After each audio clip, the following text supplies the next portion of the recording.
आप सभी भाई बहनों का आध्यात्मिक ज्ञानात्मक चैनल की ब्रह्म मुहूर्त ज्ञान उपदेश कक्षा में एक बार फिर स्वागत है। आज की चर्चा का विषय है तीन गुणों का संग। यह तीन गुणों का अभिप्राय प्रकृति के तीन गुणों से है, तमोगुण, रजोगुण और सतोगुण, जिनको अक्सर हम प्रतिदिन ही लगभग अपनी चर्चाओं में लेते हैं। चाहे संध्या बेला ज्ञान कक्षा हो, चाहे ब्रह्म मुहूर्त उपदेश ज्ञान कक्षा हो, और अनादि काल से जितने भी शास्त्र हैं, इन तीन गुणों के ज्ञान की जो एक मूल रहस्य है, गीता में भी स्वयं भगवान श्री कृष्ण जी ने बार बार इस बात को जोर देकर अर्जुन को समझाया। देखिए, अर्जुन को समझाने का अभिप्राय बार बार परमात्मा का आपको हमें समझाने का ही होता है, क्योंकि अर्जुन तो देखिए पहले ही समझाया था। देखिए, ये बहुत ही सूक्ष्म स्थिति है, क्योंकि परमात्मा जब भी अवतार लेते हैं वो एक लीला करने के लिए, आपको में ज्ञान उपदेश देने के लिए, धर्म की मर्यादाओं को स्थापित करने के लिए, और सात्विक मनुष्यों को परमात्मा के आध्यात्मिक जगत में ले जाने के लिए, और दुष्टों को दंड देने के लिए। ये सभी स्थितियां अक्सर साधारण स्तर पर मनुष्य समझ नहीं पाता। समझ इसलिए नहीं पाता कि मनुष्य का सत्संग होता नहीं है, और यदि सत्संग होता है तो बेमन से होता है। बेमन से किए गए सत्संग पर कोई चिंतन नहीं होता। जब तक चिंतन नहीं होता तो ये जो माया को समझना ही इंसान के बस की फिर बात नहीं होती। और हम तो देखिए प्रतिदिन ही इन तीन गुणों की चर्चा करते हैं। कुछ भाई बंधु देखिए शिकायत भी करते हैं कि आप कोई चौथी बात ही नहीं करते, बार बार इन तीन गुणों की या तीन शरीरों की या आत्मा और परमात्मा की ही बात करते। देखिए, शास्त्रों में भी केवल तीन तत्वों की ही चर्चा आती है। जितना भी देखिए वेदों का ज्ञान है, वेदों से ही उपनिषद बने। उपनिषदों के बाद देखिए विभिन्न प्रकार के पुराण लिखे गए, और मायातीत तो महापुरुषों ने तो देखिए कितने ही ऋषिगत ग्रंथ लिखे हैं, कितने ही दर्शन शास्त्र हैं। मायातीत का अभिप्राय देखिए उस स्थिति विशेष से होता है कि जब स्थूल शरीर के रहते रहते आत्मा ये जो संसारी बंधनों से है, बंधन किसके हैं? ये तीन गुणों के ही है, तमोगुण, रजोगुण और सतोगुण, जिनकी आज हम फिर चर्चा करने जा रहे हैं। लेकिन आज की चर्चा में थोड़ा अंतर ये है कि इन तीन गुणों का हम जैसा जैसा संग करते हैं, फिर वैसा वैसा ही आपके मेरे जो तीन शरीर हैं उन पे रंग चढ़ने लगता है। देखिए, कहते हैं ना, संग का रंग, प्रभाव को हो, रंग को हो, स्वभाव को, संस्कार को। हालांकि सूक्ष्म दृष्टिकोण से सभी शब्दों में कहीं ना कहीं एक सूक्ष्म अंतर होता है, लेकिन ऊपरी स्तर पर देखिए, आप साधारण स्तर पर ये संग और रंग की स्थितियां को ही समझ सकते हैं। देखिए, वीडियो को चित्र में हमने केवल सफेद रंग से दर्शाया। सफेद रंग का अभिप्राय क्या है कि रंग आपने भरने हैं। माया कोई जोर जबरदस्ती आपको नहीं करती कि नहीं मेरा इस गुण विशेष का संग कर, और यदि जोर जबरदस्ती ही करती तो फिर जो सतोगुण जो एक मुक्तिदायक गुण है, फिर आपको वो जबरदस्ती सत्संग में बैठाती। फिर आपको देखिए, इस समय ब्रह्म मुहूर्त चल रहा है। अब कितने ही संसार के लोग इस समय सो रहे होते हैं। हालांकि इस समय ब्रह्म मुहूर्त की स्थिति देखिए भारत में है या कुछ देशों में, कहीं दोपहर की स्थिति होगी, कहीं शाम की, कहीं रात की भी स्थिति होगी, और रात को तो नींद लेना एक अनिवार्य स्थिति है। लेकिन ब्रह्म मुहूर्त का अभिप्राय अक्सर हम बार बार कहते रहते हैं, क्योंकि सभी देशों में देखिए सूर्य निकलने का समय कुछ अलग अलग होता है। उसके पीछे के कई कारण हैं, क्योंकि पृथ्वी अपनी ही सतह पे घूमती है, 24 घंटे में एक चक्कर लगाती है, जिसके फलस्वरूप ये दिन रात की जो एक स्थितियां हैं अलग अलग बदलती है। वास्तव में तो देखिए सूर्योदय होता ही नहीं है और सूर्य अस्त भी नहीं होता। लेकिन इसी तरह ये जो पृथ्वी है ये सूर्य का भी चक्कर काटती है, इससे विभिन्न प्रकार के एक जलवायु के परिवर्तन को हो, अलग अलग ऋतुएं को हो। देखिए आज हमारा कोई वो प्रत्यक्ष विषय नहीं है और मेरा उतना ज्ञान भी नहीं है। देखिए मेरा ज्ञान मूलभूत रूप से परमात्मा, आत्मा, ये एक चेतन तत्व है। आत्मा को ज्ञान स्वरूप कहा गया है, परमात्मा को आनंद स्वरूप कहा गया है। इसलिए हम सभी भाई बहनों को अपना जीवन का लाभ देखते हुए सदा ही परमात्मा की सम्मुखता बढ़ानी होगी, क्योंकि परमात्मा की सम्मुखता बढ़ाने का अभिप्राय क्या है कि आपके हमारे जीवन में जो भगवान श्री कृष्ण जी ने योग की 3 अलग अलग स्थितियां समझाई है। आरंभिक स्थिति कर्म योग है, फिर ज्ञान योग है, फिर भक्ति योग है। ये कर्म योग, ज्ञान योग और भक्ति योग, अक्सर मैं इस 3 शब्दों को देखिए एक इमारत से भी जोड़ता हूँ।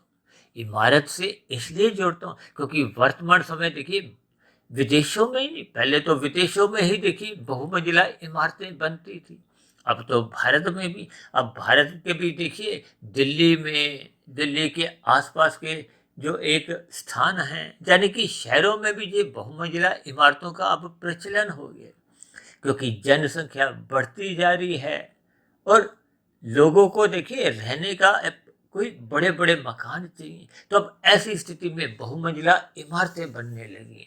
अब बहुमंजिला इमारतों के नीचे की जो एक नींव है, देखिए नींव का अभिप्राय एक आधार से होता है, और आधार यदि मजबूत नहीं होगा तो इमारत की जो एक स्थिति है वो थोड़ी डामाडोल हो सकती है। अब जैसे संसार में देखिए भूकंप की स्थितियां होती हैं। अब भूकंप में यदि नीचे की नींव मजबूत नहीं है तो ये इमारतें फिर गिर सकती हैं। इनका अभिप्राय देखिए मेरा कोई इमारत के प्रति कोई एक संदेश नहीं है।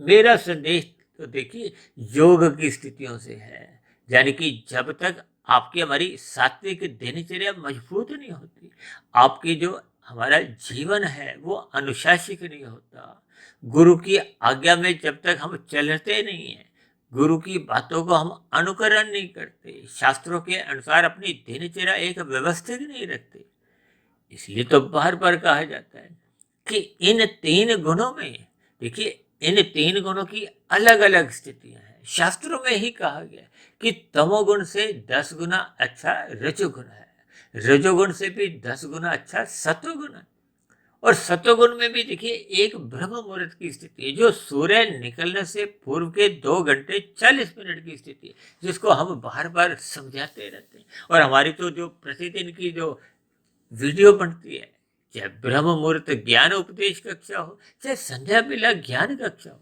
ये बनती केवल और केवल ब्रह्म मुहूर्त में ही है। भले ही प्रसारण का समय इनका अलग अलग है, और मैं तो परमात्मा के आशीर्वाद से पिछले 22-25 वर्षों से ही रात को 1, 1:30, 2 बजे तक उठने का अपना एक परमात्मा का आशीर्वाद को, प्रकृति की एक कृपा को हो, आप सभी भाई बहनों का एक सहयोग हो, या मेरे स्वयं की एक परमात्मा के प्रति या इन शास्त्रों के प्रति जो एक जिज्ञासा बनी होती है, इन सब के फलस्वरूप मेरी इन शास्त्रों के प्रति एक शोध करने की एक मन में सदा ही इच्छा बनी रहती है। इसलिए देखिए मैं पिछले लगभग 4.25 वर्षों से लगभग प्रतिदिन ही हमारी चर्चाएं इन YouTube चैनल पर प्रसारित होती रही हैं। इससे पूर्व भी मैंने देखिए इन शास्त्रों के प्रति बहुत कुछ लिखा है, एक पुस्तक भी लिखी थी, लेकिन फिर भी ये शास्त्रों का ज्ञान पूर्ण रूप से समझने में हम एक साधारण मनुष्य, एक अपूर्ण ही माने जाते हैं।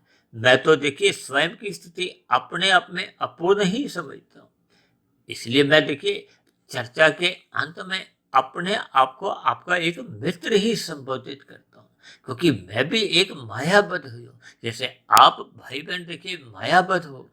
क्योंकि मायातीत की स्थिति तब उत्पन्न होती है जब हम स्थूल शरीर के रहते रहते अपने कारण शरीर में पूर्ण रूप से अज्ञानता या बुरे संस्कार पूर्ण रूप से समाप्त कर लेते हैं। देखिए जैसे अभी हमने समझाया ना, ये जो 3 गुण है ये बंधनदायक है, जबकि सूक्ष्म दृष्टिकोण से ये जो सतोगुण है, जिसका बार बार हम कहते हैं संग करो, और शास्त्रों में तो क्योंकि बार बार कहा गया तमोगुण से 10 गुना अच्छा रजोगुण है, और रजोगुण से भी 10 गुना अच्छा सतोगुण है। बस इसी सूत्र को ही पकड़ते हुए हमने सतोगुण से भी 10 गुना अच्छा विशुद्ध सतोगुण, जो कि आत्मा के लिए परमात्मा के लिए कहा जाता है।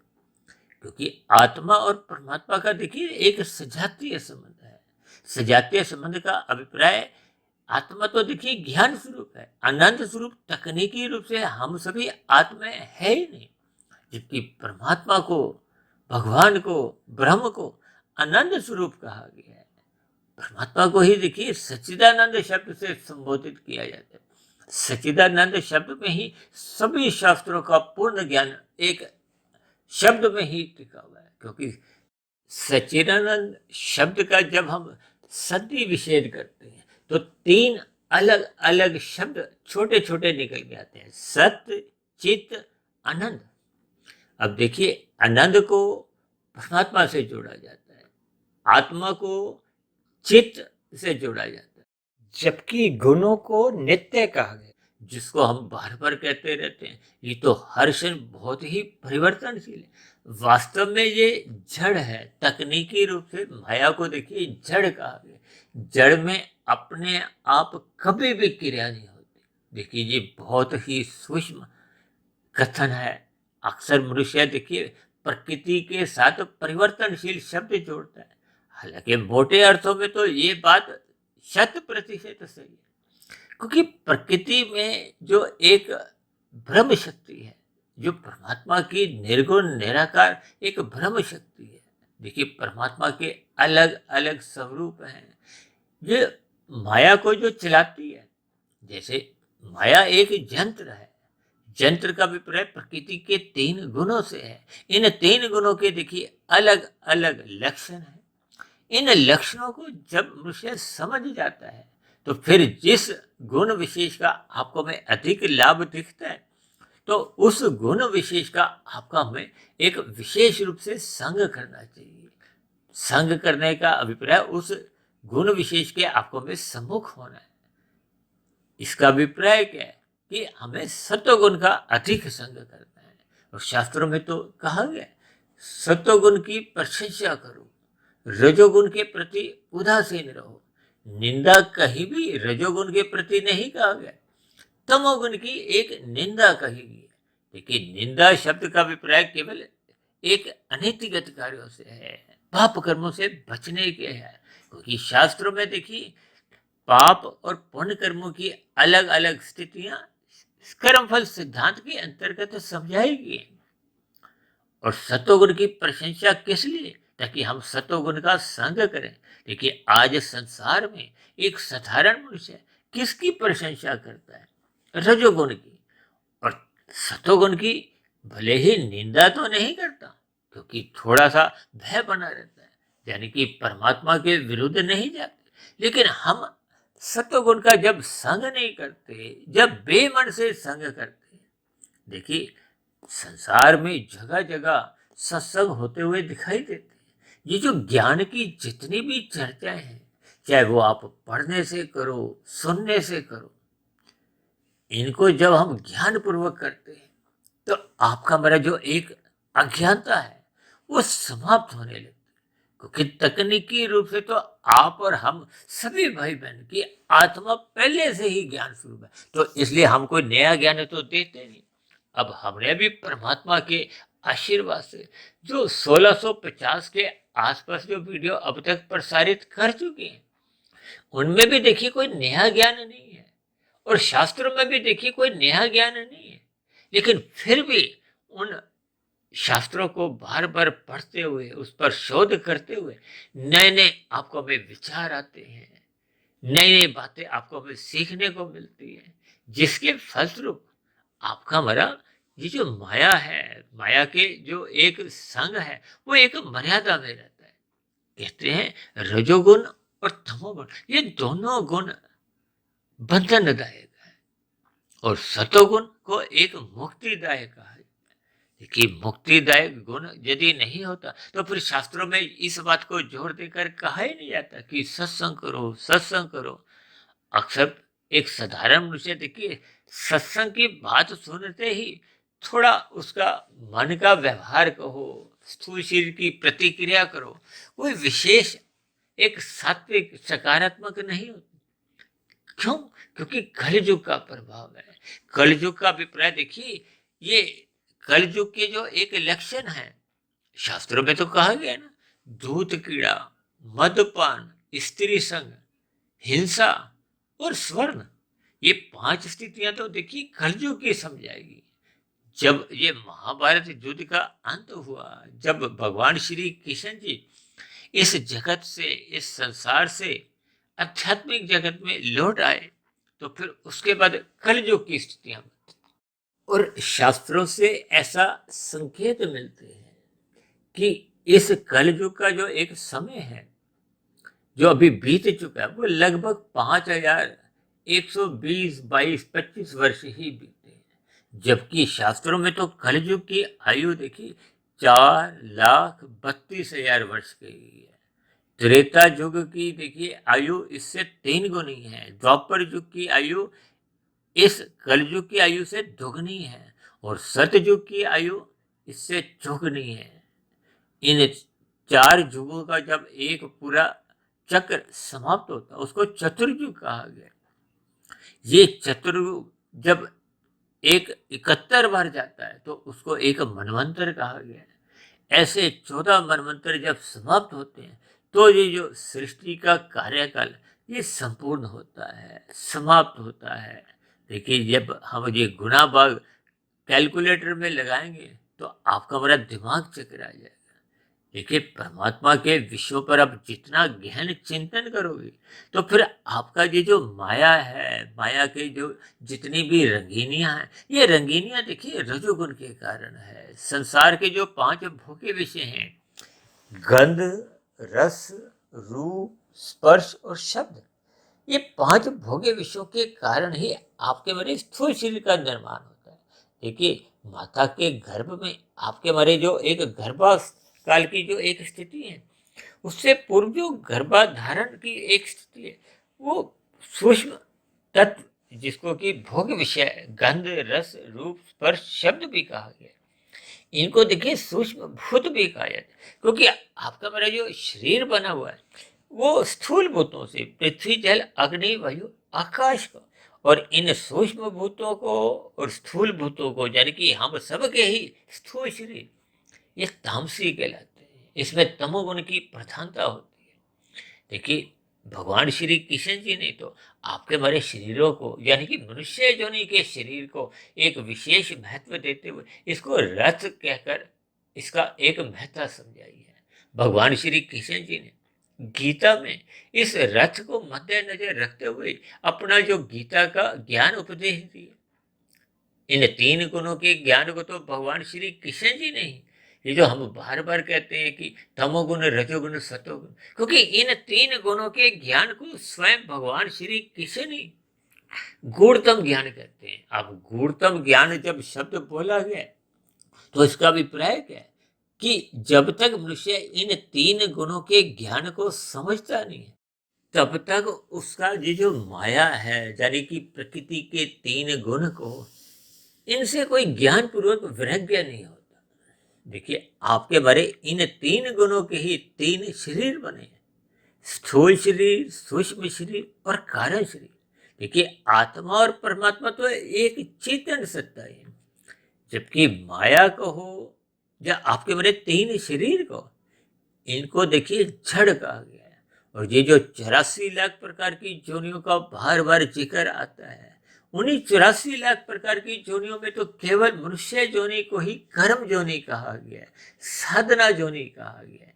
कर्म जोनि का अभिप्राय क्या है कि जब हम विधि विधान द्वारा विहित कर्म करते हैं, विहित कर्मों का अभिप्राय राजसी साधारण पुण्य कर्मों से है और सात्विक विशेष प्रकार के पुण्य कर्मों से है, जिसमें देखिए दान की स्थितियां आती हैं, परोपकार के कार्य आते हैं।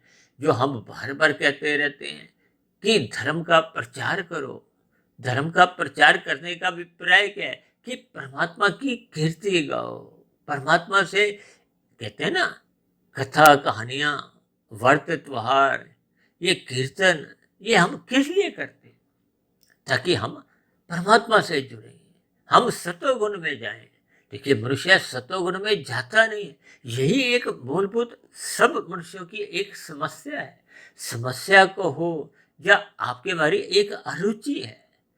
अक्सर ये जो मैं अभी समझाया ना कि संसार में जगह जगह सत्संग होते हुए दिखाई देते हैं। अब यूट्यूब पे ही देखिए कितने ही ज्ञान की चर्चाएं हैं। यदि मनुष्य इन ज्ञान की चर्चाओं को भी क्रमबद्ध तरीके से समझता है, फिर उस पर विचार करता है। मनुष्य देखिए सुनता तो है लेकिन उस पर मंथन नहीं करता, यानी कि कार्य पे तो रुकता है, उसके कारण की जो एक स्थिति है उस पर विचार नहीं करता।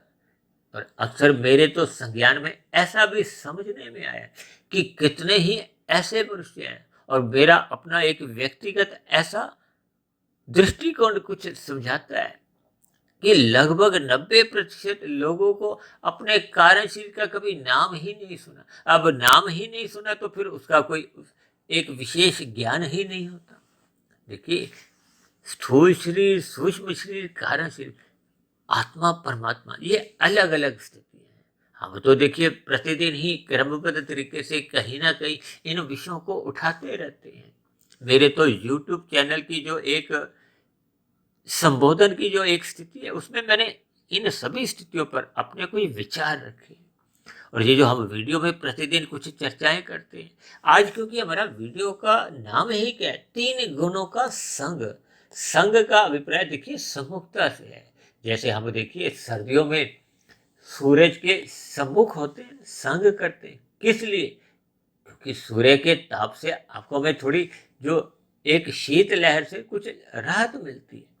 जबकि गर्मियों में हम सूर्य का संग नहीं करते, सूर्य की किरणों से आंखों में पहले ही गर्मी होती है, तो हम उस स्थिति विशेष में छाता लेके चलते हैं या छाया में खड़े हो जाते हैं। और अपने घर कमरों में तो देखिए हम पंखा भी चलाते हैं तो उसमें भी गर्म हवा आती है, तो फिर हम एसी चलाते हैं, कूलर चलाते हैं। ये सभी स्थितियां, यानी कि संग का एक रंग आपके हमारे तीनों शरीरों पे पड़ता है।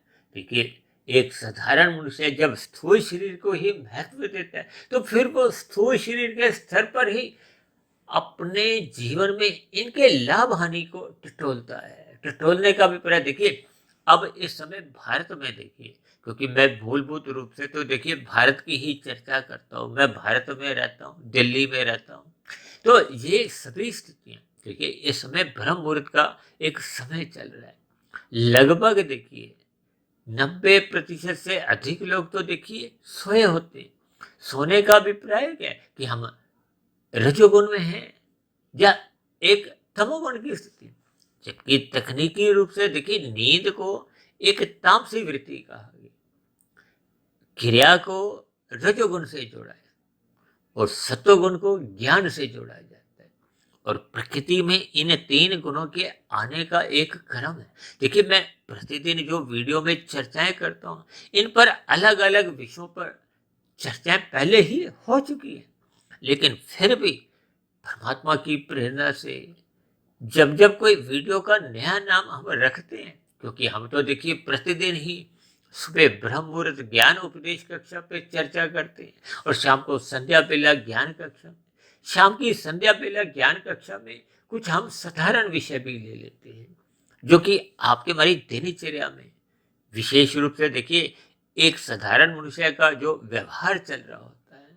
क्योंकि कल युग चल रहा है, कल युग में स्थितियां कुछ एक तामसी राशि ही बनी रहती है, सतोगुण की न्यूनता होती है, या राजनीतिक दलों में जो जो स्थितियां होती हैं, मौसम की जो जो स्थितियां होती हैं, या संसार में आपके हमारे दिनचर्या में जो जो स्थितियां मेरे देखने में आती हैं, मेरे संज्ञान में आती हैं, उस परिस्थितियों से ही मैं कुछ परमात्मा की प्रेरणा से कुछ नाम मेरे मन बुद्धि के स्तर पर टिकते हैं, रुकते हैं। फिर उनको मैं वीडियो का एक नाम देते हुए फिर अपनी चर्चा को ये जो ब्रह्म मुहूर्त में ब्रह्म मुहूर्त ज्ञान उपदेश कक्षा या शाम की संध्या बेला ज्ञान कक्षा का एक हिस्सा बनाता हूँ, ताकि हम सभी भाई बहनों के ज्ञान में वृद्धि हो, अज्ञानता समाप्त हो, अंधविश्वास समाप्त हो। आज भारत जैसे देश में देखिए कितने ही लोग रूढ़िवादी हैं, अंधविश्वास है। अभी कुछ दिन पहले देखिए मेरे मन में एक विचार आया था कि पढ़े लिखे लोग भी देखिए मूर्खों जैसी हरकतें करते हैं। तो मैंने एक वीडियो का नाम ही देखिए पढ़े लिखे मूर्ख शब्द को एक भावार्थ में कुछ समझाने का मन में आया। इस पर हम कोई एक वीडियो प्रसारित करेंगे। देखिए इन सभी स्थितियों पर थोड़ा आपको हमें चिंतन करना चाहिए, ताकि हम अपने मिले हुए जीवन का सदुपयोग करें, लाभ कमाएं। ये जो हम धन दौलत के पीछे ही पड़े रहते हैं, दिन भर आपका हमारा जो रजोगुण के प्रति एक रुझान है, यानी कि हम धन संग्रह वृत्ति में ही अपना जीवन खपाने लगते हैं, व्यर्थ करने लगते हैं, जो कि आपने वर्तमान मिले हुए जीवन में देखिए कुछ भोगने की स्थितियों में भी नहीं आना, फिर भी हम उसको एकत्रित करते हैं। देखिए लाभ, लोभ, संग्रह, इन तीन शब्दों पे अक्सर मेरी बहुत चर्चाएं हुई। देखिए शास्त्र भी आपको हमें पुरुषार्थ करने के लिए तो मना नहीं करते। आपकी मेरी आवश्यकताएं हैं, उनके लिए आपको हमें कुछ ना कुछ देखिए पुरुषार्थ करना है। और इसलिए तो शास्त्रों में 4 पुरुषार्थ कहे गए: धर्म, अर्थ, काम, मोक्ष। देखिए धर्म का अभिप्राय सत्वगुण से लिया जाता है, यानी कि जब जब आपके हमारे जीवन में धर्म की स्थिति मजबूत होती है, और हम तो बार बार कहते रहते हैं कि ये जो अर्थ और काम है, इसकी धर्म की चारदीवारी में रखो, अन्यथा आपके हमारे जीवन में ये जो अर्थ है, आज एक साधारण मनुष्य की अर्थ के प्रति एक विशेष रुचि बनी होती है। वो छल कपट, ठगी, हेरा फेरी करता है, अनीतिगत कार्य करता है। किसके लिए? अधिक से अधिक धन कमाने के लिए। ये राजनीतिक दलों के गलियारों में भी देखिए बार बार कुछ ना कुछ सुनने में आता है। हालांकि मेरा देखिए कोई प्रत्यक्ष रूप से किसी भी राजनीतिक दल से कोई देना लेना नहीं है। ये तो मैं 3 गुणों की स्थितियों को समझाते समय, क्योंकि एक साधारण मनुष्य को आर्थिक दृष्टिकोण से, राजनीतिक दलों की स्थितियों से, या मौसम की कुछ जो स्थितियां बनती हैं, इनके प्रति एक विशेष रुझान होता है। बात एक साधारण मनुष्य को जल्दी समझ में आ जाती है। देखिए संसारी बातों पर प्रकाश डालने का मेरा उतना ही एक दृष्टिकोण होता है कि उन संसारी बातों पर कुछ चर्चा करते करते आपको में शिक्षा मिले। किसकी? आध्यात्मिक ज्ञान की। या यूं को कि आपकी हमारी जो एक अज्ञानता अनादिकाल से चलती आ रही है, जिसको केवल और केवल मनुष्य योनि में ही ठीक किया जा सकता है, प्रकाशित किया जा सकता है, यानी कि अपनी अज्ञानता को हम समाप्त कर सकते हैं। और यदि मनुष्य जीवन पाकर हम पुनः अपनी अज्ञानता को और अधिक बढ़ाते जाते हैं, देखिए मेरा इशारा मादक पदार्थों से है, मांसाहार भोजन के एक सेवन से है। आज कल युग में देखिए जिन कर्मों को शास्त्रों में मना किया गया है, उन्हीं को ही करने में देखिए लगा हुआ है। उन कर्मों को करने के लिए ही मनुष्य पाप कर्म कितने अपने जीवन में करता रहता है, मनुष्य को इसका बोध नहीं होता। जबकि मनुष्य योनि तो आपको में मिलती ही तभी है जब संचित कर्मों में। देखिए संचित कर्म आपके बारे कारण शरीर में रहते हैं। इसी कारण शरीर को ही एक आधार कहा जाता है। जैसे आपके हमारे देखिए आधार कार्ड बने हुए हैं ना, सबके आधार कार्ड नंबर अलग अलग हैं।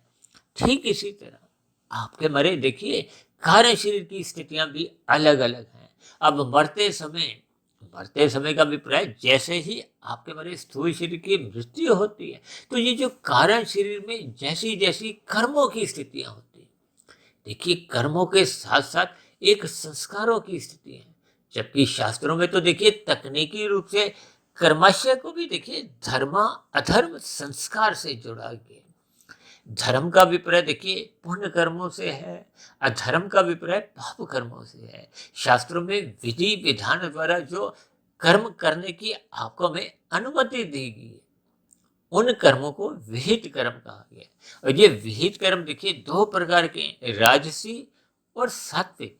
राजसी कर्म में हम अपने सुख को सुनिश्चित कर लेते हैं, लेकिन अन्य मनुष्यों को या प्रकृति के अन्य जीव जंतुओं को सुख भी नहीं देते, दुख भी नहीं देते, लेकिन अपने सुख को धर्मानुसार विधि विधान द्वारा सुनिश्चित कर लेते हैं। तो ये एक साधारण राजसी पुण्य कर्म माने जाते हैं। यानी कि जितना कमाया उतना खा लिया, छुट्टी, बचत शून्य है। क्यों?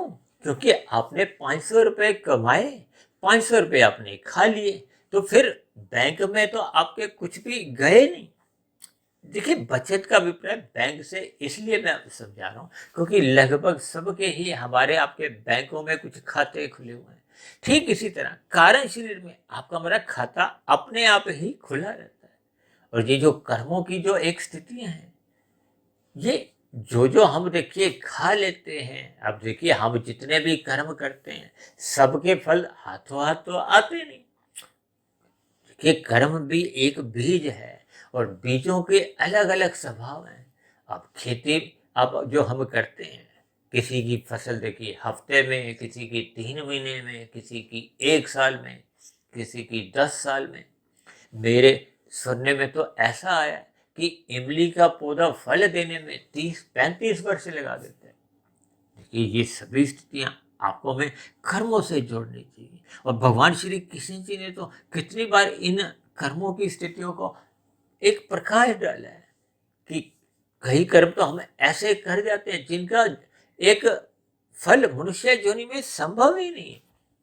अब मनुष्य कभी कभी कुछ ऐसे जघन्य अपराध कर जाता है, तो उस अपराध का जो एक भयानक फल है वो इस मनुष्य योनि में संभव ही नहीं है। इसीलिए तो देखिए, शास्त्रों में नीचे की जो 80 लाख प्रकार की योनियां, अभी कुछ दिन पहले हमने देखी, इस पर भी चर्चा एक रखी थी, दंडमय योनियों के नाम से 80 लाख योनियों का हमने एक इस पर कोई चर्चा की थी। तामसी योनियां हैं।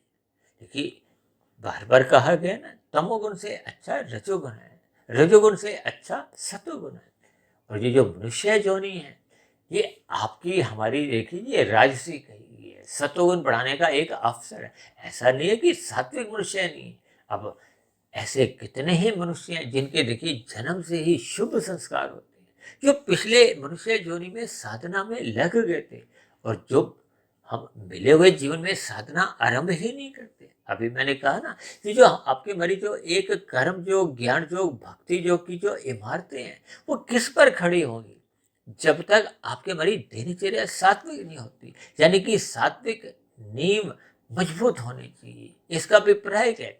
देखिए, मैं अक्सर समझाता हूँ, तमोगुण को 1 समझो, रजोगुण को 10, सत्वगुण को 100। क्योंकि शास्त्रों में तमोगुण से 10 गुना अच्छा रजोगुण कहा गया है, रजोगुण से 10 गुना अच्छा सत्वगुण कहा गया है। और इसी आधार पे हम विशुद्ध सत्वगुण को एक 100 से 1000 की स्थिति जोड़ते हैं। अब जब हम रजोगुण से सत्वगुण यानी कि 10 से 100 पर जाना है, इसलिए तो ये विभिन्न प्रकार के शास्त्रों में देखिए कर्मकांड रचे गए। ये कर्मकांड आपको में सत्वगुण में ले जाते हैं। मुझे आज भी याद है, हम बचपन में देखिए मंदिर में प्रसाद चढ़ाने जाते थे। उन दिनों तो देखिए 1.25 या 2 रुपए की स्थितियां होती थी। आजकल लोग 11 रुपए, 21 रुपए, 51 रुपए, यानी कि किसी तरह भी हम उस सात्विक स्थिति से जुड़े हैं। हम परोपकार के कार्य क्यों कहा गया कि करो? ताकि आपके हमारे भीतर की जो एक भावना है वो दूसरों के प्रति एक दया की स्थिति। अब परमात्मा देखिए न्यायकारी भी हैं और परम दयालु भी हैं। यदि परम दयालु नहीं होते तो फिर परमात्मा जी जो नीचे की जोनियां हैं, जिनके आप पर हम देखिए नाम सुनकर ही भयभीत हो उठते हैं, अब वो भी उन जोनियों के जीव भी देखिए कभी ना कभी आपके हमारे जैसे मनुष्य जोनि में ही थे।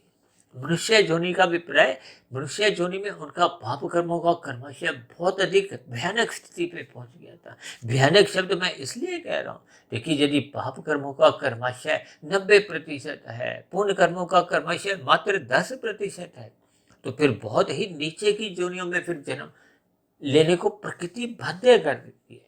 लेकिन परमात्मा क्योंकि एक न्यायकारी के साथ साथ परम दयालु है। परम दयालु का अभिप्राय परमात्मा ने नीचे की सभी जोनियों को क्रमशः अधिक अचेत रखा है। अब वनस्पति जोनियां तो देखिए चल फिर भी नहीं सकती। अब ऐसे कितने ही वृक्ष हैं जिनकी आयु देखिए 3-3 हजार 5-5 हजार साल बताई गई है। अब उन जोनियों के जीव में देखिए कब वो वृक्ष जोनी से अगली जोनी, देखिए मेरा अपना व्यक्तिगत ऐसा मानना है कि वनस्पति के बाद रेंगने वाले जीवों की उत्पत्ति होती है। इसके पीछे का आधार क्या है, तर्क क्या है? अक्सर हम देखिए बैंगन काटते हैं, बंद गोभी काटते हैं, या कोई फल के भीतर भी देखिए कोई रेंगने वाले जीव आपको मिलेंगे। उड़ने वाला जीव कभी वनस्पति के भीतर से नहीं निकलता। रेंगने वाले का अभिप्राय क्या है? जैसे वृक्ष की देखिए कितनी अधिक टांगे होती हैं, जड़ें होती हैं, उनको आप टांगों का नाम समझ सकते हैं। और रेंगने वाले जीवों की भी देखिए बहुत अधिक टांगे होती हैं। विशेष रूप से देखिए मानसून के दिनों में, आजकल देखिए मानसून की स्थितियां बनने आरंभ हो गई है, तो आप देखोगे कि पार्क में इधर उधर कितने ही रेंगने वाले जीव चल रहे होते हैं जिनकी टांगे गिनने में भी संभव नहीं होती। ये मात्र एक संकेत है। फिर कीट पतंगे, वो उड़ने वाले भी आ जाते हैं, फिर पक्षी, फिर पशु। अब पशुओं की और मनुष्यों की एक जैसी स्थिति का अभिप्राय मनुष्यों के जन्म होने का और पशुओं के जन्म होने की एक मैथुन स्थिति बताई गई है। देखिए शास्त्रों में 4 प्रकार की पशु वृत्तियां बताई गई हैं: आहार, मैथुन, निद्रा, भय। अक्सर शास्त्रों में बार बार इस बात को जोर देकर कहा जाता है कि मनुष्य जीवन में हमें सत्संग करना क्यों अनिवार्य कहा गया, अन्यथा मनुष्य देखिए फिर पशु वृत्तियों में ही अपना जीवन बिताता है। अब मेरा तो व्यक्तिगत ऐसा मानना है कि यदि आपका मेरा जीवन केवल रजोगुण और तमोगुण में ही गिरता है, देखिए तमोगुण का अभिप्राय यहाँ अनितिगत कार्यों से है, पाप कर्मों से है, निषेध कर्मों से है। क्योंकि शास्त्रों में जहाँ कहीं विधि विधान द्वारा विहित कर्म करने की तो अनुमति दी गई है, लेकिन वहीं शास्त्रों में देखिए निषेध कर्मों की एक मनाही की गई है। मनाही का अभिप्राय मना किया गया है, वो पाप कर्म है। यानी कि पुण्य कर्म तो देखिए राजसी भी होते हैं और सात्विक भी होते हैं। राजसी पुण्य कर्मों का कोई लाभ नहीं है, खाया पिया बराबर। और सात्विक पुण्य कर्मों में हम विशेष प्रकार के परोपकार के कार्य करते हैं। हम पक्षियों को, अक्सर आप देखोगे भारत में देखिए लोग कबूतरों को दाना देते हैं। किस लिए? क्योंकि कबूतर देखिए शास्त्रों में ही ऐसा मेरा पढ़ने में आया कि ये सात्विक माना गया है। देखिए नीचे की वैसे तो सभी जोनियां एक तामसी हैं, लेकिन उन तामसी में भी सफेद दृष्टिकोण से अलग अलग स्थिति है। जैसे पशुओं में देखिए गाय को सात्विक माना गया, लोग गाय की पूजा करते हैं। किस लिए? क्योंकि वो सात्विक है। अब कुत्ते को देखिए तामसी माना गया, घोड़े को राजसी माना गया। इनके पीछे का देखिए आधार है। रजोगुण को क्रिया से जोड़ा जाता है। अब घोड़े को क्यों रजोगुणी कहा गया? क्योंकि उसमें भागने की शक्ति। अब देखो आप जितनी भी बाजार से कभी कभी कोई हम मोटर खरीदते हैं, उस पर लिखा होता है ना इतने हॉर्स पावर। हॉर्स का मतलब क्या है? घोड़ा। यानी कि उसमें इतनी शक्ति। ये सभी स्थितियां आपको हमें ज्ञान पूर्वक समझनी होगी। अब गाय के प्रति देखिए आप शास्त्रों की बात जो सात्विक है पूजा, क्योंकि गाय में इतने अधिक गुण हैं। और शास्त्रों में तो कहीं कहीं ऐसा मेरे पढ़ने में भी है कि सभी देवताओं का वास है। देखिए इन सभी स्थितियों को आपको हमें समझना होगा। जबकि कुत्ते को देखिए तामसी कहा गया। देखिए मेरा कोई किसी से विरोध नहीं है, मैं भी कुत्तों को दूध पिलाता हूँ, कुछ बिस्कुट वगैरह भी देता हूँ। देखिए किसी भी स्थिति में नीचे के जीवों के आप जितने भी देखिए परोपकार के कार्य, यदि हम सकाम भाव से करते हैं तो आपका हमारा कर्माशय बनता है।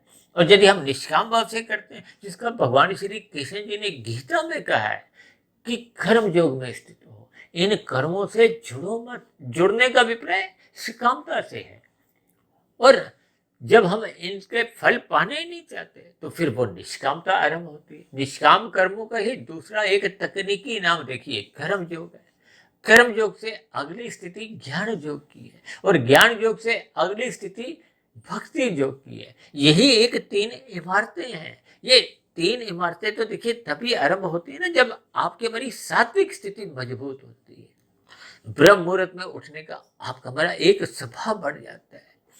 सात्विक स्थिति का अभिप्राय मजबूती से यहाँ तक भी लिया जाता है कि दिन में जब रजोगुण की स्थितियां होती हैं तो आपका हमारा जो एक पुरुषार्थ है वो केवल अपनी अवस्थाओं की पूर्ति तक ही एक सीमा में रहना चाहिए। यानी कि दिन में भी आपको हमें एक सात्विक दिनचर्या बनानी होगी। और शाम को जब सूर्य अस्त होता है तमोगुण की स्थितियां बननी आरंभ हो जाती हैं।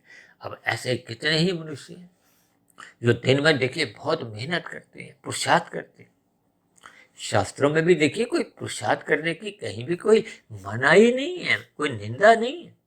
निंदा केवल तामसी कर्मों की है, निषेध कर्मों की है, जिसमें शास्त्र आपको हमें मना करते हैं, मत करो, इन कर्मों को मत करो, शास्त्रों के अनुसार करें, दूसरों को पीड़ा नहीं दे। अक्सर मैं देखिए धर्म को लाल बत्ती पे रुकने से और हरी बत्ती पर चलने से समझाता हूँ, क्योंकि धर्म का अभिप्राय उस व्यवस्था विवेक से है जिस पर पालन करते हुए हम स्वयं भी सुखी होते हैं और दूसरों के लिए भी देखिए कोई दुखद स्थितियां उत्पन्न नहीं करते, दूसरों को भी सुख देते हैं। जब हम लाल बत्ती पे रुकते हैं तो उस स्थिति विशेष में देखिए दूसरों के लिए तो हरी बत्ती होती है। अब यदि हम उनको चलने की एक सुविधा में हम यदि बाधा उत्पन्न करते हैं, यानी कि दूसरों के अधिकारों की रक्षा नहीं करते और अपने कर्तव्य कर्मों का पालन नहीं करते, यानी कि हम अपने उस कर्तव्य कर्म का जब पालन नहीं करते तो सहज ही वो आपके मरी एक अधार्मिक स्थिति हो जाती है, यानी कि हम धर्म के विरुद्ध चलते हैं।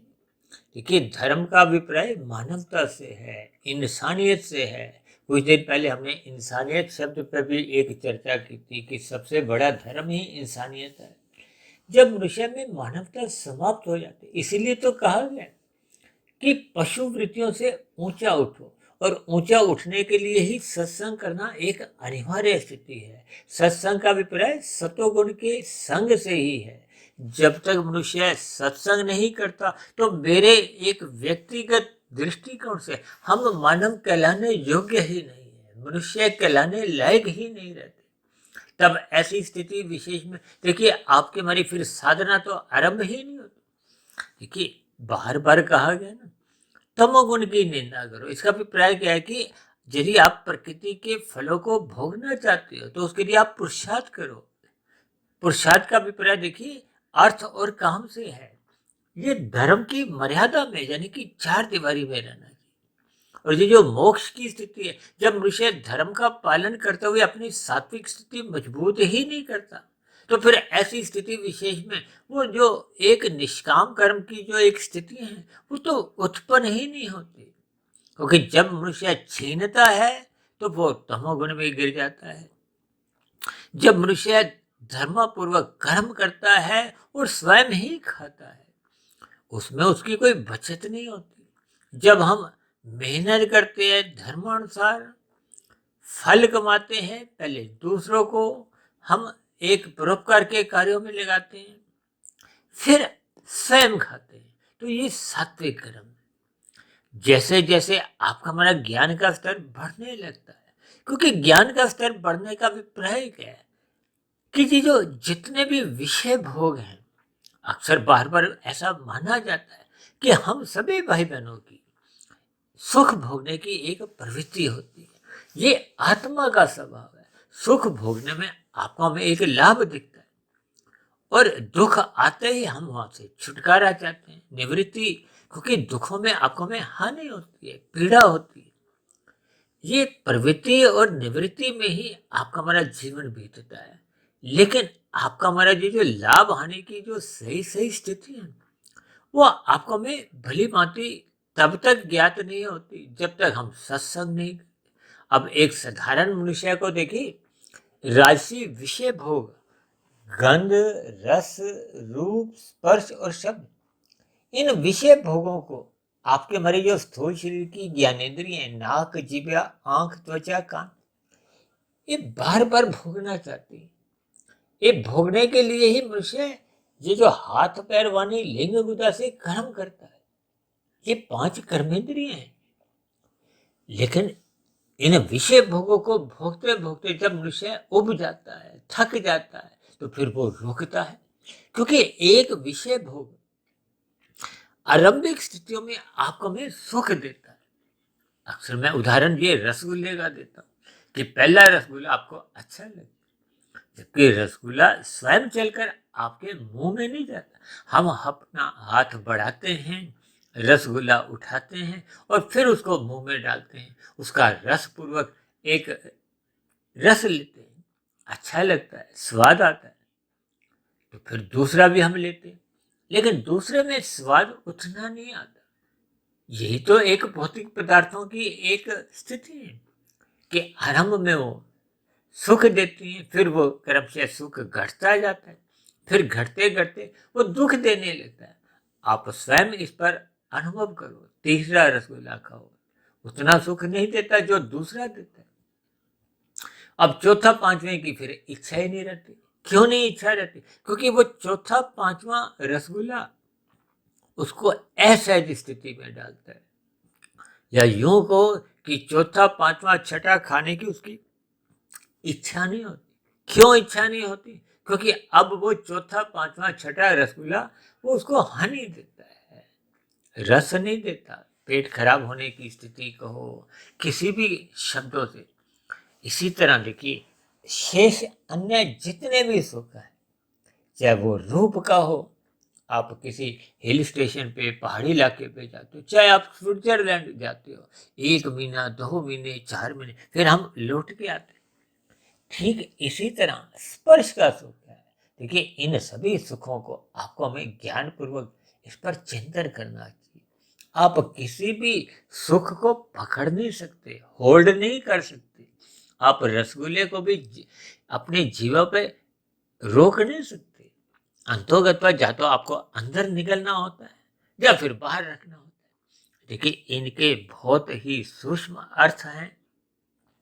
इसका अभिप्राय क्या है कि हम इन सुखों को भोगते हैं फिर छोड़ते हैं, स्वयं ही छोड़ते हैं। ये अलग बात है कि एक सुख को छोड़ते हैं तो दूसरा पकड़ते हैं, दूसरा छोड़ते हैं तो तीसरा पकड़ते हैं, जब तीसरे से भी हम उब जाते हैं तो फिर चौथा पांचवा। ये स्थितियों में ही आपका मेरा मिला हुआ जीवन बस यूं ही बीतता जाता है।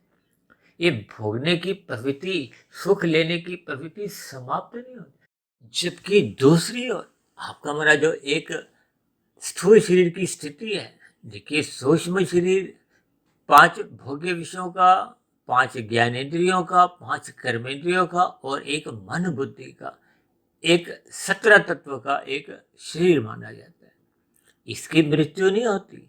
और जो एक कारण शरीर है वो कर्ता भाव से अहंकार युक्त होकर, यानी कि जब हम कर्ता भाव से कर्म करते हैं, सकामता बनी होती है कि इसका मुझे फल मिले, तो आपका हमारा कर्माशय बनता है। और जैसा जैसा कर्माशय बनता है उससे संबंधित ही संस्कार बनते हैं। देखिए, स्थूल शरीर के स्तर पर अक्सर हम बताते हैं कि आपके बड़ी आदतें बनती हैं। मन बुद्धि के स्तर पर, यानी कि सूक्ष्म शरीर के स्तर पर, देखिए सूक्ष्म शरीर को आप मन बुद्धि से भी जोड़ सकते हो, क्योंकि मन बुद्धि ही बात जल्दी समझ में आ जाती है। अब मन देखिए महाइंद्रिय है। ये जो आपका हमारा स्थूल शरीर का जो एक यंत्र है, ये संचालित किससे होता है? मन बुद्धि से होता है, सूक्ष्म शरीर द्वारा होता है। और रहस्य की बात यूं है कि जो मन बुद्धि है या सूक्ष्म शरीर है, ये प्रत्यक्ष रूप से कहो या अप्रत्यक्ष रूप से एक जो कारण शरीर है, जिसका एक साधारण मनुष्य को कोई विशेष ज्ञान नहीं है, उसके द्वारा नियंत्रित होता है। इसके पीछे का कारण क्या है? वो संस्कार। देखिए, कर्माशय आपका हमारा एक समय अवधि के बाद फल देता है। अनुकूल स्थितियों को सुख कहा जाता है, प्रतिकूल परिस्थितियों को दुख कहा जाता है। और मनुष्य जीवन हम जन्म के साथ ही कहते हैं हम प्रारब्ध लेके आते हैं, एक भाग्य लेके आते हैं। भाग्य को हो, प्रारब्ध को हो, और शास्त्रों में प्रारब्ध को ही देखिए जाति आयु भोग से जोड़ा जाता है। जाति तो माता के गर्भ में आते ही आपके हमारी निश्चित हो गई। मरते दम तक उसी जाति में ही हम रहते हैं। जैसे हम मनुष्य योनि में, तो मरते दम तक हम मनुष्य ही रहते हैं। आयु का अभिप्राय देखिए, एक निश्चित आयु का अभिप्राय एक सांसों से है। अक्सर मनुष्य कहता है ना, वो 55 साल की आयु में मृत्यु को प्राप्त हुआ, कोई 70 साल की, कोई 90 साल की। ये आयु देखिए आपके हमारे एक दिनचर्या में, जैसे जैसे आपका हमारा एक दिनचर्या होती है, सात्विक है, राजसी है या तामसी है। अब ऐसे कितने ही मनुष्य हैं जो राजसी भोजन ही खाते हैं, आराम प्रस्त होते हैं, लेकिन जब हम खाया पिया पचा नहीं पाते तो फिर स्थूल शरीर के स्तर पर विभिन्न प्रकार के रोग उत्पन्न होते हैं। हृदय गति का रोग है, उच्च रक्तचाप का रोग है, और मधुमेह का रोग तो देखिए पूरे संसार को ही अपनी गिरफ्त में ले रहा है। क्यों? क्योंकि आपका हमारा खाना पीना बिगड़ता जा रहा है, राजसी भोजन हो रहा है। अब शास्त्रों में तो ऐसा कहा गया कि आपके हमारे भीतर एक जठरा अग्नि होती है जो आपके हमारे खाए पिए को पचाती है, और ये जठरा अग्नि का संबंध देखिए सूर्य से होता है। अब सूर्य शाम को तो देखिए अस्त हो जाता है, तो आपके हमारी जो एक पाचन क्रिया है वो मंद पड़ जाती है। अब मुझे ध्यान आ रहा है, तकरीबन 1.5-2 वर्ष पहले हमने 1 घंटे का वीडियो देखिए स्वस्थ स्थूल शरीर की कसौटी के ऊपर भी बनाया था, जिसमें हमने वात कफ पित्त पर, जो कि आयुर्वेदिक इलाज जितने भी हैं वो वात कफ पित्त के संतुलन से संबंध रखते हैं। यानी कि ये जो आपके हमारी जठरा अग्नि है, अब जठरा अग्नि पे तो देखिए कोई चर्चा विशेष नहीं होती, लेकिन 2-3 वर्ष पहले ये कोरोना नाम का जो एक संक्रमित रोग संसार में देखा गया था, तब बहुत चर्चाएं होती थी कोरोना पे भी और इम्यून सिस्टम पर, रोग प्रतिरोधक क्षमता। अब रोग प्रतिरोधक क्षमता देखिए उसकी सही सही होती है जिसकी जठरा अग्नि काम करती है, जठरा अग्नि सही स्थिति में है। अब जिनका देखिए जठरा अग्नि कमजोर हो जाती है तो फिर वो खाया पिया पचता नहीं है। जब खाया पिया पचता नहीं, खाया पिया पचने का अभिप्राय देखिए इतना लिया जाता है कि आपका हमारा मल और मूत्र सही सही इनकी निकासी हो। यदि कब्ज होने लगती है, जब मल मूत्र त्यागने की देखिए एक सामान्य स्थितियां नहीं रहती, तो फिर आपके कोई विषैले तत्व अंदर ही अंदर बीमारियों को जन्म देते हैं। ये बीमारियां देखिए स्थूल शरीर के स्तर पर आती हैं। अब ये मधुमेह का रोग है, थायराइड का रोग है, या और भी देखिए जितने भी रोग हैं, इनका कारण तो आपके हमारे भीतर होता है। और इसी तरह देखिए जो स्थूल शरीर 84 लाख प्रकार की जो जोनियां हैं, इनके पीछे का जो आधार है, कारण है, वो देखिए कारण शरीर है। मनुष्य जोनि तो मरने के बाद पुनः तभी मिलती है जब संचित कर्मों में पाप और पुण्य कर्मों की कम से कम तुल्यता होती है। पुण्य कर्मों का अभिप्राय देखिए राजसी और सात्विक पुण्य कर्मों से है, जबकि पाप कर्मों का अभिप्राय निषेध कर्मों से है, जिसपे शास्त्रों की मनाही की गई है, और यूं कहो कि तामसी कर्मों से है, जब हम अपने सुख के लिए शास्त्रों के विरुद्ध निषेध कर्म करते हैं, पाप कर्म करते हैं, दूसरों को पीड़ा देते हैं। ये मांसाहार भोजन का सेवन करना देखिए अन्य जीवों की हत्या हो जाती है। अब ऐसी स्थिति विशेष में खाने वाले का देखिए पाप कर्मों का कर्मशः कितनी ही तेजी से बढ़ता है। अब ऐसे कितने ही मनुष्य हैं देखिए जो दिन रात मांसाहार भोजन का सेवन करते हैं। अब ऐसी स्थिति में भले ही खाने वाला प्रत्यक्ष रूप से पशु पक्षियों की हत्या नहीं करता, लेकिन खाने वाले का अधिक कर्मशः बढ़ता है। बनाने वाले का भी पाप कर्मों का कर्मशः बनता है, मारने वाले का भी, वितरण करने वाले का भी। देखिए ये सभी सूक्ष्म स्थितियां शास्त्रों में कहीं भी देखिए कोई प्रत्यक्ष रूप से लिखी नहीं गई, लेकिन इनके आपको में भावार्थ समझने होते हैं। शास्त्रों में जो जो सैद्धांतिक बातों पर एक विस्तार से समझाया गया, उन सभी स्थितियों से आपको में कुछ एक संगतियां लगानी होती हैं। उन संगतियों के आधार पे ही देखिए परमात्मा के आशीर्वाद द्वारा हम प्रतिदिन इन वीडियो में कुछ ना कुछ चर्चाएं करते हैं। हो सकता है मेरे समझाने में कुछ अपूर्णता रह सकती है, क्योंकि मैं भी देखिए एक मायाबद्ध ही हूँ, कमियां मेरे में भी हैं, लेकिन फिर भी देखिए, हम उन शास्त्रों की सैद्धांतिक बातों के करीब पहुंचने का एक प्रयास करते हैं। इन सभी स्थितियों को आपको भी ज्ञानपूर्वक चिंतन करना होगा, ताकि हम मिले हुए जीवन में कम से कम देखिए पाप कर्मों से बचे। इसीलिए तो बार बार कहा जाता है, सत्संग करो, सत्संग करो। कई मनुष्य कहते हैं कि हमने तो देखिए आपकी एक वीडियो, 10 वीडियो, 20 वीडियो सुन ली, अब मुझे और वीडियो सुनने का समय भी नहीं है और मेरी इच्छा भी नहीं है। ऐसी भी बातें मेरे सुनने में आती।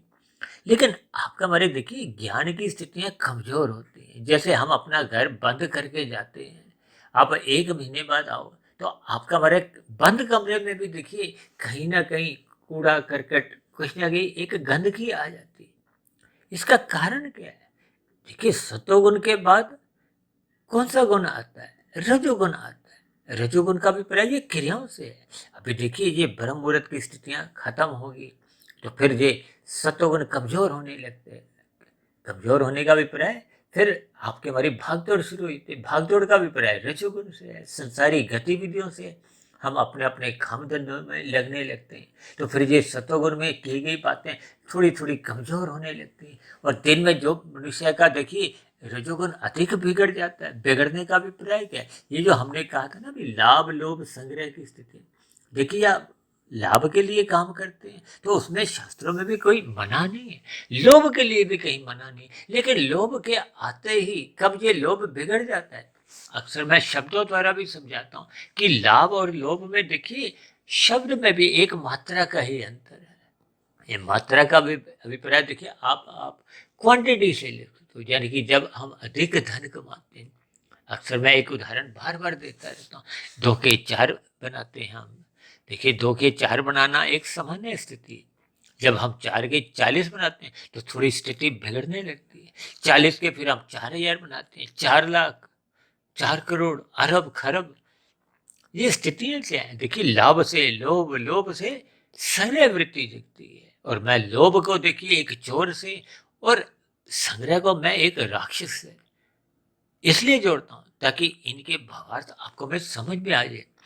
लाभ को देखिए आप सतोगुण से जोड़ सकते हो और लोभ को आप रजोगुण से जोड़ सकते हो और संग्रह को आप तमोगुण से जोड़ सकते हो। क्योंकि जब मनुष्य अनीतिगत कार्यों द्वारा धन संग्रह वृत्ति पे लग जाता है, क्योंकि अभी हमने बताया था ना कि कलयुग की निशानियां क्या है? धूत कीड़ा।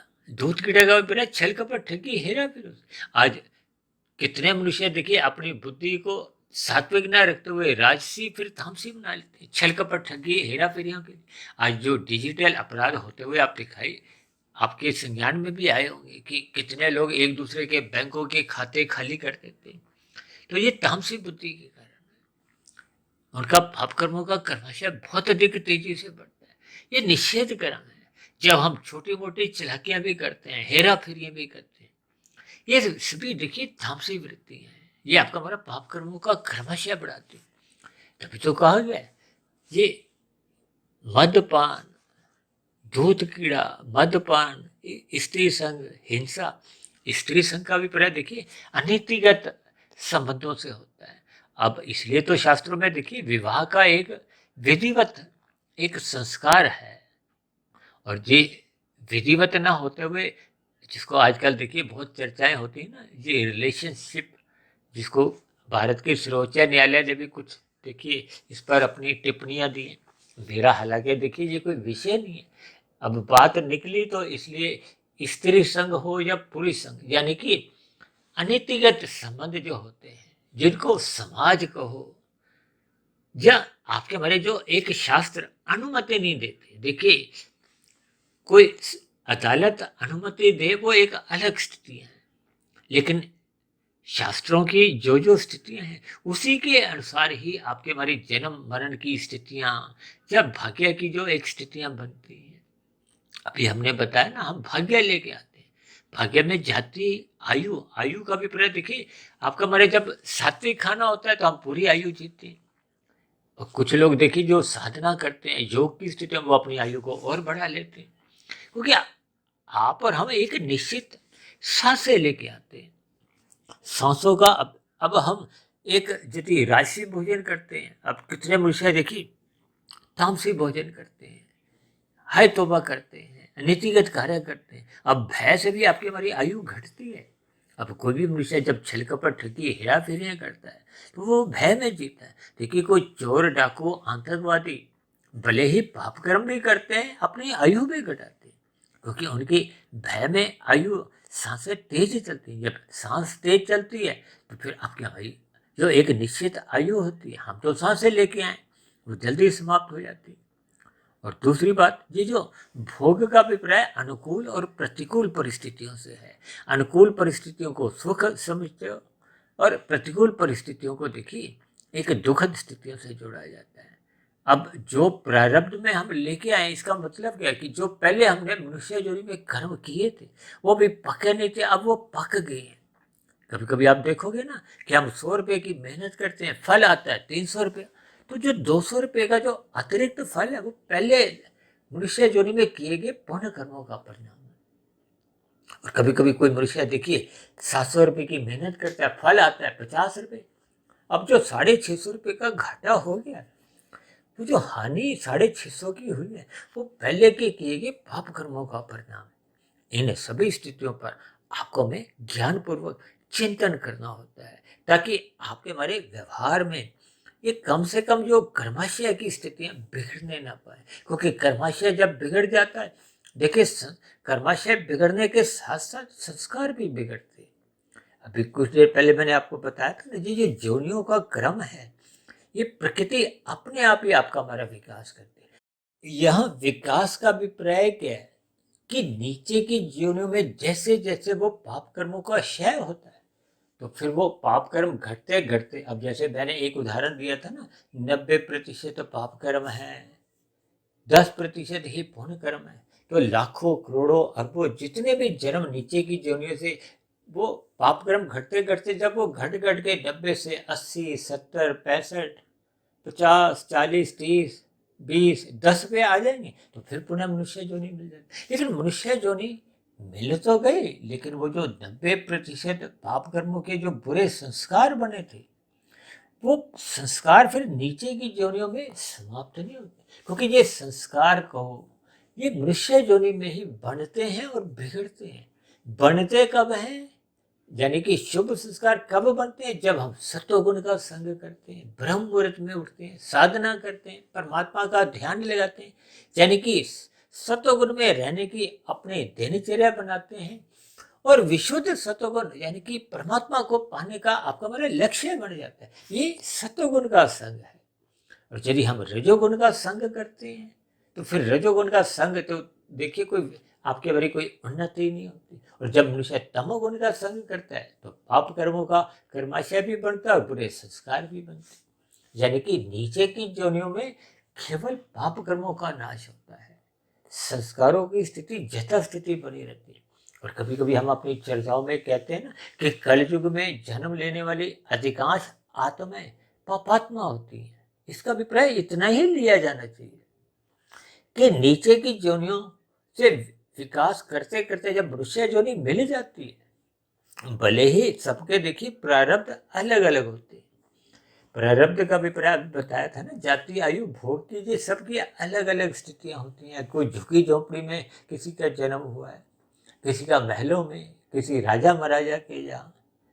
तो ये स्थितियां तो देखिए प्रारब्ध की हैं, अनुकूल स्थितियों से भी। और मेरा तो व्यक्तिगत ऐसा मानना भी है कि अनुकूल परिस्थितियों में साधना के एक अवसर नहीं मिलते। और यदि आपको में एक संस्कारी माता पिता मिलते हैं, गुरुजनों का संग मिलता है, तो ये एक साधक लोगों की एक स्थितियां होती हैं। क्योंकि जब हम एक विशेष सुखों को भोगना ही नहीं चाहते, हम तो पहले से ही निष्काम भाव से कर्म करते हैं, तो फिर इन अनुकूल परिस्थितियों का कोई अर्थ नहीं रहता। यानी कि आप और हमने जब साधना कर रही है तो ये संसारी विषय भोग आपके हमारे लिए अर्थहीन माने जाते हैं। यानी कि जब आपको में संस्कारी माता पिता मिलते हैं, गुरुजनों का संग मिलता है, तो आपके हमारी आध्यात्मिक उन्नति को आगे और अधिक गति मिलती है। यानी कि हम कर्म योग, फिर ज्ञान योग, फिर भक्ति योग। अब कर्म योग को आप एक साधारण स्थिति समझ सकते, हालांकि इसमें योग है, निष्काम भाव से कर्म होते हैं, आपकी हमारी आध्यात्मिक उन्नति एक गति पकड़ लेते हैं। लेकिन ज्ञान योग की स्थिति फिर आने से ये गति और अधिक बढ़ जाती है। ज्ञान योग का अभिप्राय, जब हम इन तीन गुणों के ज्ञान विज्ञान को समझ जाते हैं, अपने तीन शरीरों के संबंधों को समझ जाते हैं, तभी तो हम बार बार कहते रहते हैं कि अपने संस्कार बिगड़ने मत दो। इसीलिए बार बार कहते हैं सत्संग करो। जैसे कुछ लोग कहते हैं ना कि कभी कभार सत्संग कर लो, क्योंकि रजोगुण अपने आप ही वो पहले का किया गया सत्संग को कमजोर करती है। और ये जो तमोगुण की स्थिति है, हम बार बार क्यों कहते हैं कि रात को जल्दी सो जाओ? क्योंकि रात को मौनात्मक स्थितियां होती हैं, विषय भोगों की वासनाएं आपको हमें उत्तेजित करती है। इसीलिए मना किया जाता है देरी तक जागो नहीं, उस तमोगुण को नींद में एक परिवर्तित करो ताकि हम सो जाएं रात को। फिर ब्रह्म मुहूर्त से पहले हम जितना अधिक उठ जाते हैं। अब मैं भी जो रात को 1-1:30 बजे उठने का जो एक अभ्यास बनाया है, ताकि ब्रह्म मुहूर्त का वो जो समय है वो और अधिक लंबा हो। और दिन में रजोगुण की स्थितियां जब मर्यादा में रहती हैं तो आपका हमारा सतोगुण और अधिक बढ़ने लगता है। और रात को जब हम तमोगुण की स्थितियां होती हैं, जब हम जल्दी सो जाते हैं, तो आपका हमारा फिर वो सतोगुण और अधिक बढ़ता जाता है। और सतोगुण जीवन में हम जितना अधिक बढ़ा सकते हैं, वो आपके हमारी सात्विक स्थिति मजबूत करती है। इसलिए तो आज हमने वीडियो का नाम ही क्या रखा है, 3 गुणों का संग और 3 शरीरों पर प्रभाव। देखिए, स्थूल शरीर शुद्ध होने पे आपके हमारे जीवन की 1% सफलता है। सूक्ष्म शरीर यदि आप और हम शुद्ध कर लेते हैं तो ये 10% की सफलता है। और जब हम कारण शरीर शुद्ध कर लेते हैं, ये आपके हमारी 100% की सफलता है। क्यों? क्योंकि आत्मा एक चेतन तत्व है। आत्मा पर इन शरीरों का ही जैसा जैसा रंग होता है, विशेष रूप से देखिए कारण शरीर का, क्योंकि स्थूल शरीर द्वारा जो भी क्रियाएं हम करते हैं, अच्छे कर्म करते हैं, बुरे कर्म करते हैं, उसी का ही कर्माशय बनता है। देखिए, मानसिक रूप से कोई हम बुरा चिंतन करते हैं, उसका संस्कार बनता है, कर्माशय नहीं बनता। यानी कि हम मन बुद्धि के स्तर पर यदि किसी के बारे में बुरा सोचते हैं तो आपके हमारे बुरे संस्कार बनते हैं। और बुरे बने हुए संस्कार फिर मन बुद्धि में बुरे विचार लाते हैं, फिर वो बुरे विचार पुनः पाप कर्म करवाते हैं। देखिए, ये तीनों शरीरों का एक क्रम है, भेद है, संबंध है। ये आपस में कैसे कैसे जुड़े होते हैं, मनुष्य को इसका ज्ञान होना चाहिए। क्योंकि कारण शरीर से संस्कार जैसे जैसे अच्छे संस्कार होंगे तो मन बुद्धि में अच्छे विचार आएंगे। अच्छे विचार अपने आप ही शुभ कर्म करवाते हैं। और शुभ कर्म देखिए सात्विक भी होते हैं, राजसिक भी होते हैं और निष्काम भाव से भी होते हैं। निष्काम भाव से किए गए कर्मों का क्रमशः नहीं बनता, संस्कार बनते हैं। यानी कि मन बुद्धि के स्तर पर आपके हमारे जो स्वभाव बनता है, फिर कार्य शरीर के स्तर पर वो संस्कार की स्थितियां बनती हैं। और जब कार्य शरीर पूर्ण रूप से शुद्ध हो जाता है तो फिर आत्मा अपने मूल स्वरूप में यानी कि ज्ञान स्वरूप की स्थिति में लौट आती है। जब हम कहते हैं ना मायातीत की स्थिति, इसका अभिप्राय क्या है कि कार्यशील पूर्ण रूप से शुद्ध हो गया। देखिए, कर्माशय बने रहना कोई अपने आप में गलत स्थिति नहीं है। यदि शुभ संस्कार बन गए हैं, अज्ञानता के संस्कार समाप्त हो गए हैं, तो फिर वो जो कर्माशय कोई फलीभूत नहीं होता, क्योंकि वेग देते हैं ये संस्कार। और संस्कार जब बुरे समाप्त हो जाते हैं तो आत्मा के ऊपर किसी प्रकार का कोई आवरण नहीं होता। आवरण का अभिप्राय बंधन नहीं होता, ये मायातीत की स्थिति। और जब फिर स्थूल शरीर की मृत्यु होती है तो फिर आत्मा मोक्ष की स्थिति, आध्यात्मिक शरीर की प्राप्ति को, एक आनंद की स्थिति, परमात्मा के सानिध्य में एक लंबे काल के लिए चली जाती है। क्योंकि हम सभी भाई बहनों का देखिए लक्ष्य बना हुआ है। ये अलग बात है कि अज्ञानतावश हम परमात्मा के सम्मुख न रहते हुए प्रकृति के सम्मुख होते, क्योंकि आपको में इन 5 भोग्य विषयों का रस भोगने में ही एक सुख की प्रतीति होती है। और ये सुख देखिए अल्पकालिक होते हैं। संसार में कोई भी मनुष्य पाप कर्म क्यों करता है? दुख पाने के लिए, सुख पाने के लिए। इसलिए तो कहा जाता है कि इस रजोगुण को बिगड़ने मत दो, ये रजोगुण का अभिप्राय ही देखिए 5 विषय भोगों से लिया जाता है। भगवान श्री कृष्ण जी ने भी गीता में अर्जुन के रथ के जो 5 घोड़े हैं उनकी लगाम अपने हाथ में रखी, क्योंकि वो जो 5 घोड़े ही आपके हमारे भोग्य विषय हैं। ये जब अमर्यादित हो जाते हैं, यानी कि इन्हें विषय भोगों को भोगने की लत पड़ जाती है, व्यसनी बन जाते हैं, लोलुपता आ जाती है, तो फिर ये आवारागर्दी करते हैं, फिर ये एक नीतिगत कार्य धर्म की मर्यादाएं तोड़ने लगते हैं, परमात्मा से विमुख होने लगते हैं। और फिर ये घोड़े जब भागते हैं तो फिर मनुष्य को कब पाप कर्मों में लिप्त करवा देते हैं, बुरे बुरे कर्म करवाते हुए ये पाप कर्मों का गर्भाशय बढ़ाते हैं। इन सभी स्थितियों से बचने के लिए भगवान श्री कृष्ण जी ने गीता में अर्जुन के रथ के 5 घोड़ों की लगाम अपने हाथ में रखी है। ये उपदेश आपको मैं कहता है कि हम अपने मिले हुए जीवन में गुरु की आज्ञा में रहे, शास्त्रों के अनुसार अपनी दिनचर्या व्यवस्थित रखें, परमात्मा की स्मृति बनी रहे। इसलिए तो हम बार बार कहते हैं रात को जल्दी सो जाओ, ताकि रात को जो हानि की स्थिति है, मोहनात्मक स्थिति है, तमोगुण की स्थिति है, उनसे हम बच जाएं, यानी कि हम हानि एकत्रित नहीं करें, हानि से बच जाएं। और सुबह जब लाभ की स्थितियां होती है, अक्सर मैं कहता हूँ ना, ब्रह्म मुहूर्त में ही परमात्मा को लूटा जा सकता है। इस पर भी हमने कई बार वीडियो बनाई। इसका अभिप्राय क्या है कि ब्रह्म मुहूर्त में परमात्मा की तरफ से, जब प्रकृति की तरफ से अनुकूलताएं होती हैं, ये जो सतोगुण है ये गुजरे हुए तमोगुण से और आने वाले रजोगुण से प्रभावित नहीं होता। हालांकि शुद्ध सतोगुण तो देखिए माया में, प्रकृति में होता ही नहीं, लेकिन फिर भी सापेक्ष दृष्टिकोण से ये ब्रह्म मुहूर्त की स्थिति एक शुद्ध मानेगी।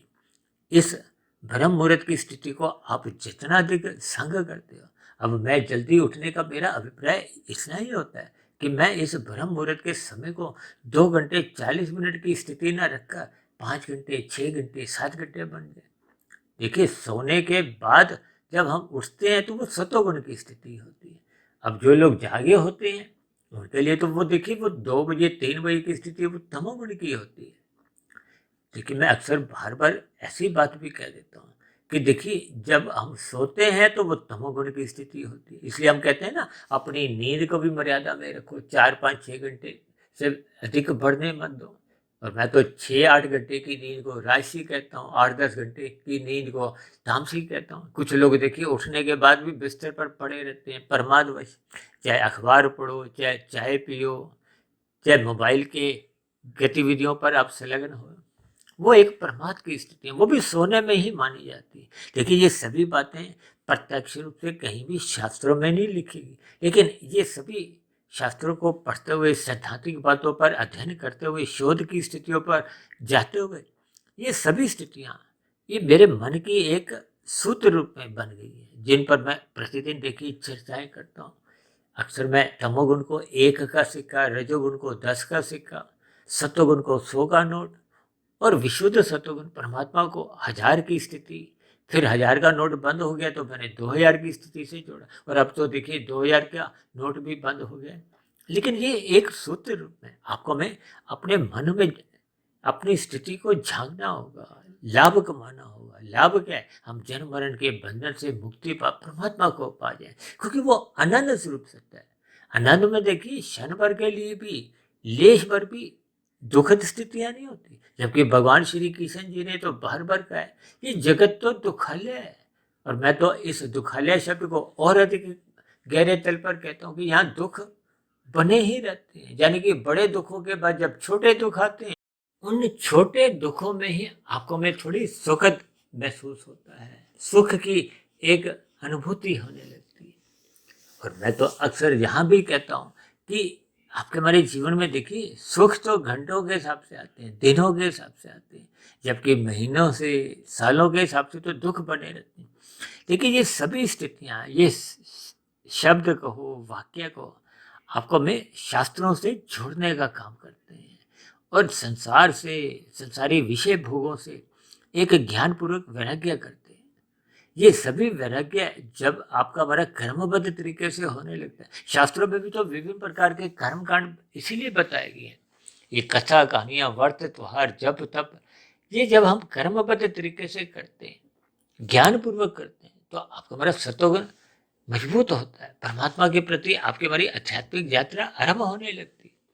यदि आध्यात्मिक यात्रा आरंभ नहीं होती, हम सत्वगुण में जाते हैं, फिर वापस रजोगुण में लौट आते हैं, तो इसका अभिप्राय क्या है कि एक संसारी मनुष्य है, कर्मकांड करता हुआ अल्पकालिक स्थितियां यानी कि मेहमान बन के सत्वगुण में जाता है, फिर अपनी दुनिया में, दुनिया क्या उसकी रजोगुण या तमोगुण की, क्योंकि जब जब मनुष्य रजोगुण में रहता है, कब उससे कितने पाप कर्म भी बीच बीच में होते रहते हैं, उसको बोध नहीं होता है।